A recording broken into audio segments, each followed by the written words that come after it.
Netherlands হলো এরকম একটা ফুটবল টিম, এরা প্রতিবার ওয়ার্ল্ড কাপে একটা ভালো একটা ডিসেন্ট টিম নিয়ে যাবে, ভালো পারফর্ম করে আপনার কলিজা হৃদয় সবকিছু জিতবে, বাট আলটিমেটলি এরা টাইটেল জিতবে না।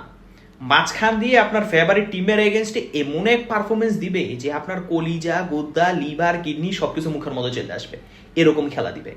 আর বাই এনি চান্স যদি এরা নকআউট স্টেজে আর্জেন্টিনাকে পায় তাইলেই হলো। এদের এক একটা player pick Johan Cruyff, Gullit, Marco van Basten, Frank Rijkaard এই পর্যায়ে চলে যায়, মানে এরকম খেলা দিবে। আলটিমেটলি পেনাল্টি শুট আউটে যায়, ম্যাচ আর্জেন্টিনাই জিতে, বাট খেললে আপনার মাথা মতো খারাপ করে দিবে, এরকম খেলা দিবে। এখন আসে এদের ওয়ার্ল্ড কাপ স্কোয়াডে।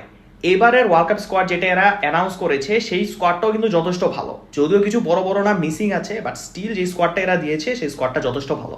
গ্রাফেনবার্গ অনেক ভালো মিডফিল্ডার, লিভারপুলের মিডফিল্ডার। তারপরে ভ্যান ডাইকের কথা কি বলবো, তো গট লেভেলে চলে গেছে।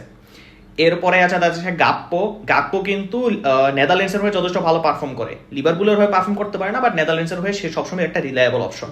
তাদের ডিপাই আছে, ডিপাইও নেদারল্যান্ডসের হয়ে ভালো পারফর্ম করে।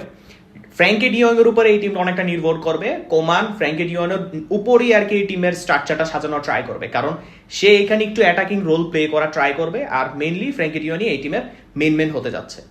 এছাড়া তাদের কাছে আছে টিম্বার, তারপরে ডামফ্রেস তো আছে, ডামফ্রেসের কথা কি বলবো, আকি আছে। তারপরে ওদের যে লেফট ব্যাক খেলার মতো, যদিও centre back option, but left back খেলার মতো মিকি ভ্যান্ডিভেন আছে। টটেনহাম মারা খাইছে, বাট মিকি ভ্যান্ডিভেন এই মারা খাওয়া টিমেরও ভালো একজন প্লেয়ার ছিল বা ভালো একজন ডিফেন্ডার ছিল। সো এই টিমটা এবার ডার্ক হর্স হতে পারে, বাট এরা টাইটেল উইনিং কম্পিটিশনের মধ্যে যাইতে পারবে কিনা, আলটিমেটলি এরা টাইটেল জিততে পারবে কিনা সেটা এখন দেখার বিষয়।